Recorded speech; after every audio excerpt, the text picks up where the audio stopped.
Marvel's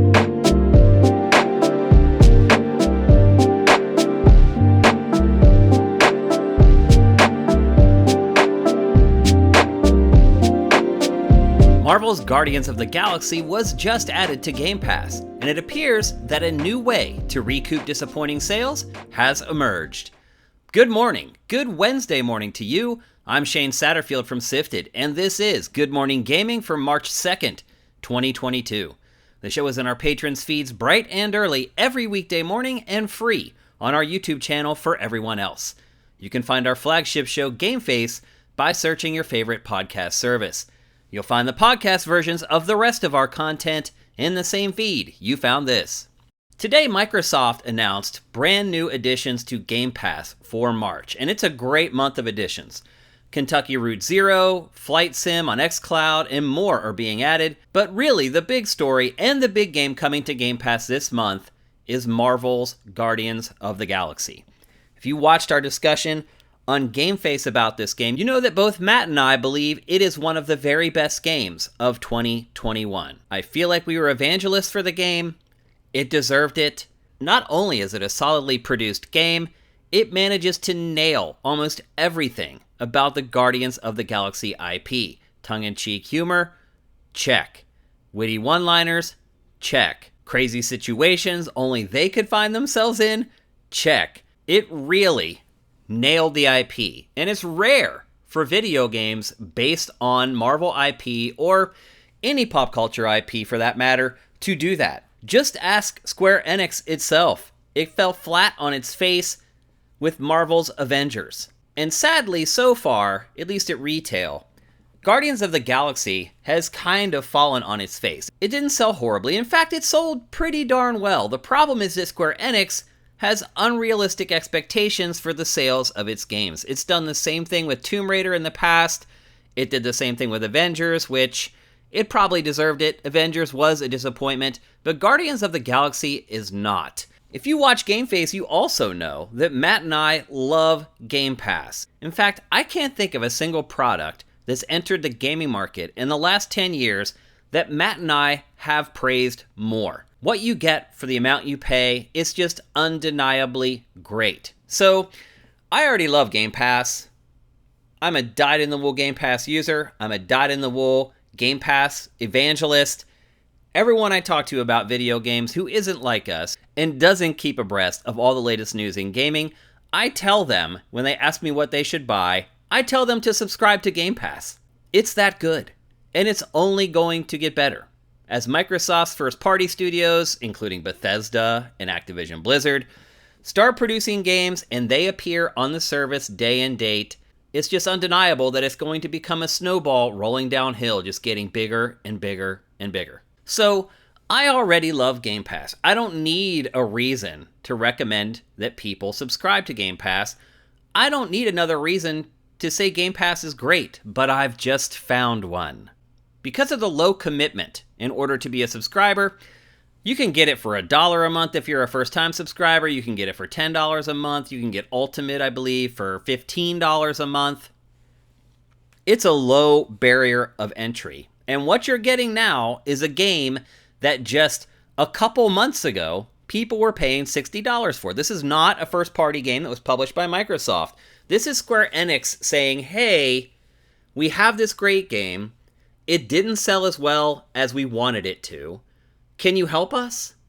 And Microsoft says, absolutely. I don't blame anyone for passing on Guardians of the Galaxy. It released late in the year, and there are so many other options that you had to choose from. And truth be told, if you're not a big Guardians of the Galaxy fan, I can totally understand where you would have chosen something else or put something else on your Christmas list for your friends and family to pick up for you. I get it.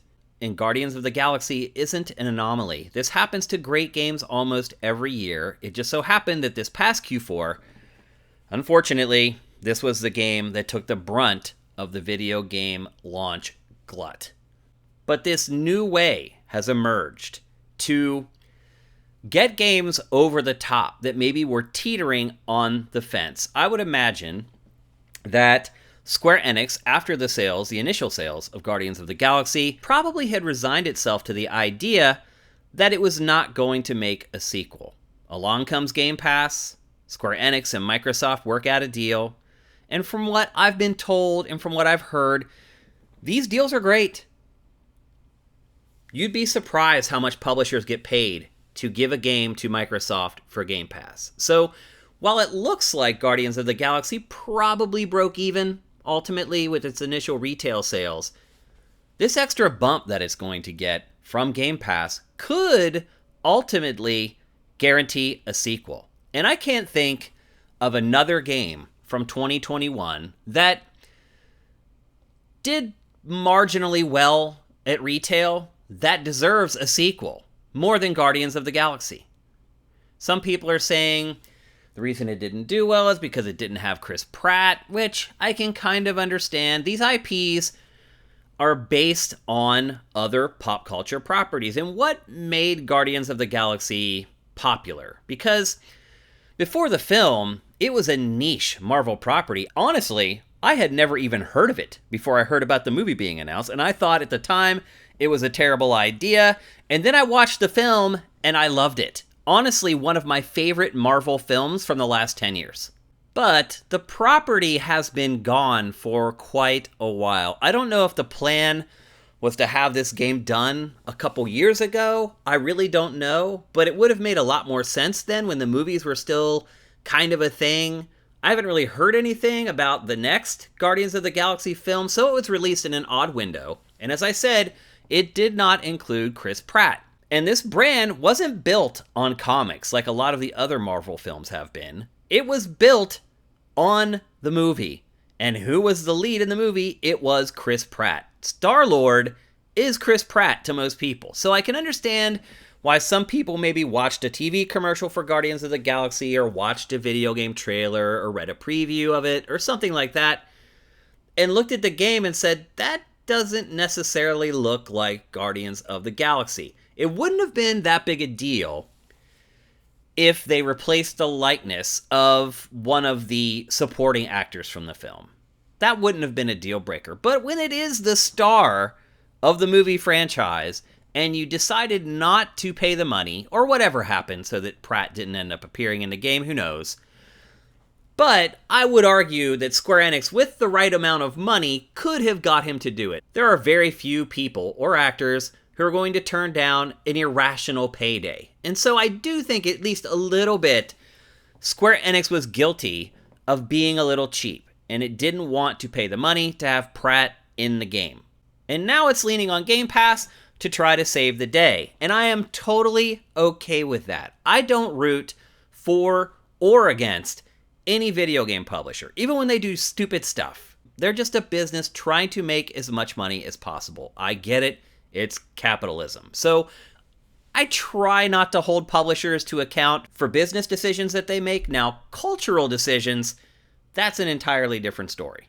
But if a publisher makes a dumb mistake with a video game, or just something that I really like doesn't sell very well because they did a horrible job marketing it, I don't blame the publisher. All I really care about are the games and the people who make the games. And Guardians of the Galaxy is a great game. A game that had some slight flaws that could be easily improved with a sequel. And so I do want to see a sequel to Guardians of the Galaxy, and I just want to say thank you to Microsoft for making that a slight possibility. And now for a couple more stories from the top of your SIFs. Left 4 Dead clone Back 4 Blood surpassed 10 million players today. A brand new expansion to the game called Tunnels of Terror launches April 12th.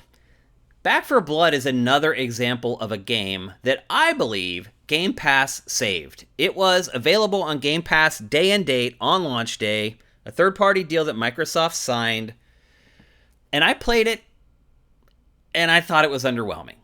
There is no way without Game Pass that Back 4 Blood would be sitting at 10 million players right now. It just simply would not. And that's what Game Pass is great for.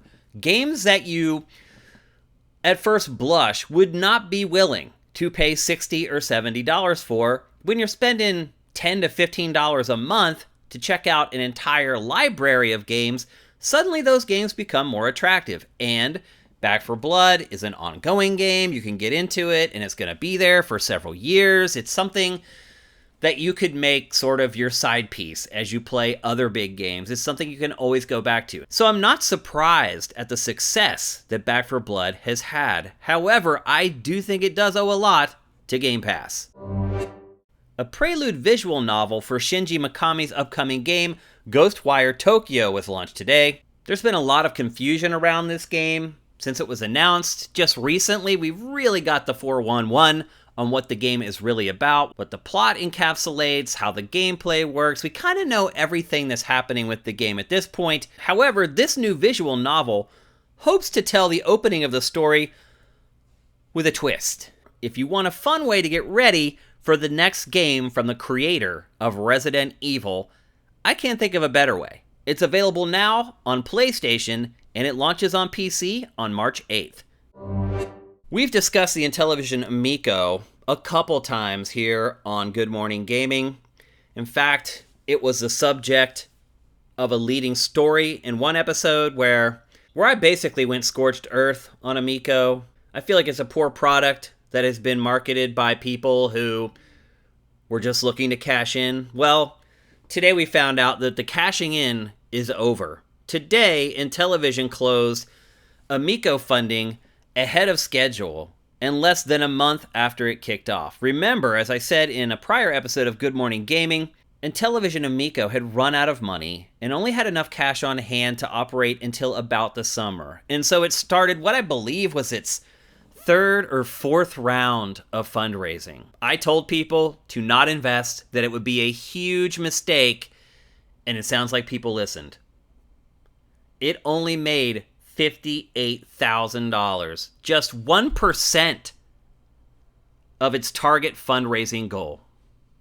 So what does this mean? Honestly, it means that the company is about to declare bankruptcy. It could have left the fundraising open for another couple months, and maybe something changes, some story is published that's encouraging and gets investors to jump on board. But Amico ended the funding literally on the exact day it was allowed to end the funding. And that says the company is not long for this world. The Amico was originally scheduled for release in October of 2020. It's been delayed 3 times, and right now has no firm release date. Its former spokesperson, Tommy Tallarico, had stepped down from the CEO role when this latest round of funding was launched. He has stated over and over that the problem with Amico is that it struggled to find components to have the consoles and controllers built. It had a contract with a Chinese manufacturer, and according to Tallarico, the manufacturer took the money and ran. It's bad. So if you have a pre-order in for Intellivision Amico, I recommend that you go to the retailer and try to get your money back as soon as possible. According to Ampere, the console gaming market grew to $60 billion in 2021. Boxed game sales are declining, however, and the lack of next-gen hardware availability is holding things back even more. But subscription sales are more than making up for it. Boxed game spend dropped below 30% market share for the first time ever. So basically, out of every 10 games sold, only 3 of them are physical games. While the lack of availability for PS5 and Xbox Series consoles has definitely hurt the numbers for last year, their higher price when compared to previous gen consoles are offsetting the lack of supply. Combined revenues from Xbox Live Gold, Xbox Game Pass Ultimate, PlayStation Plus, PlayStation Now, and Nintendo Switch Online are estimated to account for 19% of all spending on games content. It was just 15% the year prior. So huge growth there. Even more shocking, Sony represents 46% of all revenues generated in the console market. It owns almost half the market.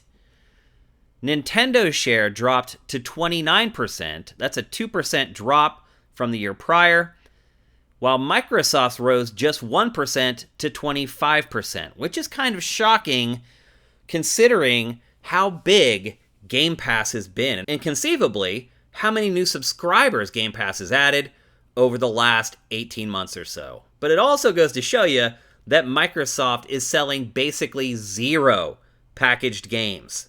The bottom line is video gaming is Sony's world, and the other two guys are just fighting for the scraps. We'll see if that changes. Kotaku and Gizmodo editors went on strike today. The Gizmodo Media Union is comprised of staff from Kotaku, Gizmodo, Jalopnik, Jezebel, Lifehacker, and The Root.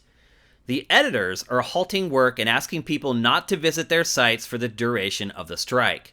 The contract between the group and Geo Media expired last night, and the two sides are at an impasse on a new one after 5 meetings.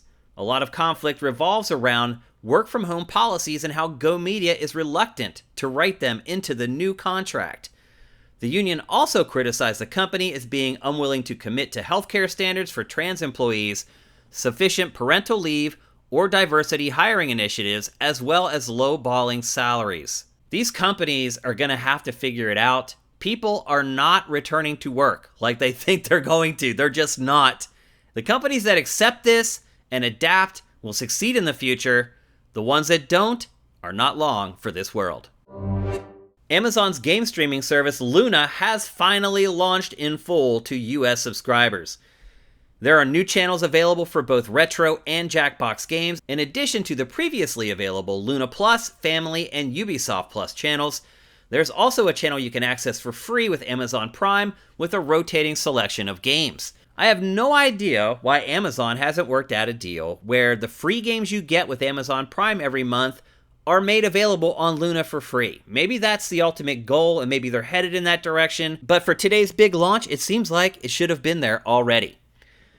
Streaming service Google Stadia has been an unmitigated disaster. It's basically changed to a B2B model where it's no longer concerned about consumers like you or I. They're really just concerned about selling the technology to TV manufacturers and other electronics companies. GeForce Now has failed to really gather any traction. In all, the streaming market is really struggling to take root. However, Amazon Luna is the one service that Michael Pachter says will be most likely to succeed. So we'll see how it goes.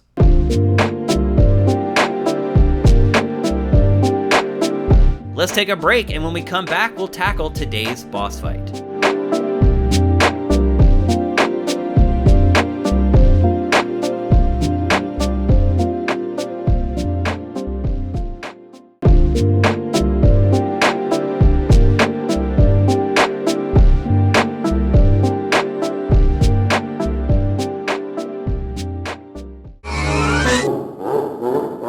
Welcome to today's boss fight, where I tackle random topics that may or may not be related to video games.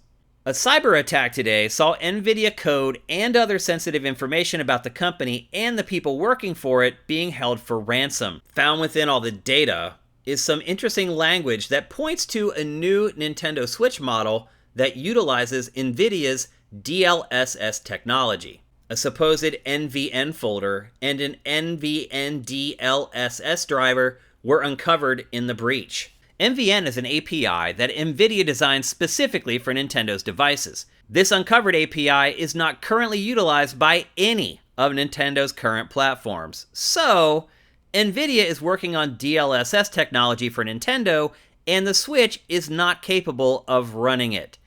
I think you can connect the dots on that one. DLSS, or Deep Learning Supersampling, is a way to increase a game's resolution or boost its frames per second output without much of a hit to processing. So what does this all mean? First of all, it means that Nintendo's next console is once again going to be underpowered. It sounds as if the hardware is not going to be powerful enough to display games at 4K natively. Once again, Nintendo's next console is going to be drastically underpowered when compared to the competition. It's highly unlikely that robust 3D games are going to be able to run in 4K on this system. It also means that likely Nintendo's next console or hardware is going to be another Switch, meaning it's going to be Another handheld console hybrid, likely with some kind of a dock that you use to play games on the television. That part I'm okay with. It's hard to argue against the success of Switch. It's been a runaway success for Nintendo. It's made gobs of profit off of Switch. It would honestly be stupid to turn away from that audience. But that doesn't mean that Nintendo can't go back to its old ways of having two platforms available at the same time. I'm sick and tired of squinting while playing Nintendo's games. I'm tired of the empty environments. I'm tired of the blurry textures. I'm tired of the repetitive textures. I'm tired of the smaller worlds. I'm tired of all of it. I am someone who does not play the Switch as a handheld. In fact, if I looked at the literal thousands of hours I've spent playing Switch, I would guess 5% of those hours were spent playing handheld mode. I play my Switch almost exclusively docked. And so this hurts me. I get it. It's a 50-50 split between people who mostly play handheld or mostly play docked. I'm in one half, the kids are in the other half. Why can't we both be happy? In prior generations, when Nintendo was supporting two platforms, one was disparately weaker than the other. You'd have the GameCube, 3D console, and the GBA, 2D handheld. And that pattern repeated over and over again. And when the 3DS was finally starting to lose steam, I was a proponent for Nintendo unifying its development studios so that they were all creating games for the same platform. That couldn't work in the old days when Nintendo had a powerful console and a weak handheld. You simply could not develop one game for both of them. But all that has changed now. Video games scale. Well, provided that you're creating games in a PC environment, they scale. Any game that Nintendo creates from this day forward should be able to run on any level of hardware, provided the floor is the first Switch. There's no excuse now for developing games that only work on one platform. Games scale. PC games are made to scale with whatever hardware people have in their PCs. Consoles have followed in the footsteps of PC. Even PlayStation finally figured it out and started creating consoles that are basically comprised of off-the-shelf parts. And why? For this very reason. So that every game PlayStation created for PS4 could easily be ported over or even just played natively on PlayStation 5. Xbox has done the same thing. Xbox One, PC environment. All those games from Xbox One easily play on Xbox Series consoles. So Nintendo can do it too. So you create a game and you make sure that it runs on the base model handheld console hybrid Switch. And at the same time, you create a dedicated console for people like me who want native 4K graphics. It's not that hard. It could even be a breakout box. It doesn't even have to be a full-fledged console. Look at what PlayStation did with PlayStation VR. Nintendo could do the very same thing and charge me more money for it. I am 100% okay with that. If Nintendo, with the next platform, released a handheld console hybrid, just like Switch, but a little bit more powerful, and then, say, charged an extra $200 for a module that would help games run in 4K at a decent frame rate, I would pay it immediately. I am so tired of having to play Nintendo's games that feel like they were made on a console from 2013. The Switch is really just a mobile phone. There are games on my phone, my iPhone 12, that look better than the recent Pokemon games. A lot of them. And I get it. It's a handheld. It's hard to fit powerful hardware in that form factor, which is why Nintendo needs to finally address people who care about fidelity. We're not kids anymore. And I know that a lot of kids do enjoy Nintendo consoles, and I know that they do like the Switch. All my nieces and nephews have a Switch, and they love it. They take it everywhere they go. When they get together, they play multiplayer together. I love that. I don't want that to go away. But there's no reason that they can't do both. Both Xbox and PlayStation are currently developing games that run on their old platform and then look amazing on their new platform. Look at Horizon Forbidden West. It looks stunning on both. But when you play it on PlayStation 5, you don't get this feeling that it's just running on better hardware. You can see there's a little bit of work done to maximize PlayStation 5. If Sony and Xbox can do this, so can Nintendo. And I do understand the logistics of manufacturing an extra box, and right now it's difficult because it's hard to find parts, and I wouldn't even expect Nintendo to release both of them at the same time. If it wants to launch the next Switch and then a year later release the breakout box, I'm okay with that. I can deal with that. I can deal with the crappy graphics of Switch 2 for 12 months while I wait for the breakout box. I'm not a kid anymore. I'm not okay with playing goofy looking games on a handheld and then you put it on a TV and it blows it up and it looks awful. All of us are Nintendo fans. Let's be honest. We grew up playing Nintendo. We're adults now. Treat us like adults. Nintendo needs to recognize that a lot of its fans started playing its games in the 80s, and at the very least, they're in their 30s or 40s right now. So again, while it's hard to argue with the success that the Switch 1 has had, there's no denying that there's an opportunity for Nintendo to do even better.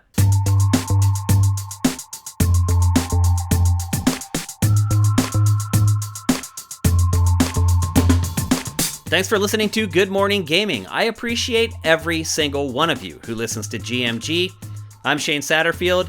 Do what the cool kids do and follow me on Twitter @Dinfire. And while you're at it, follow Sifted @Sifted Games.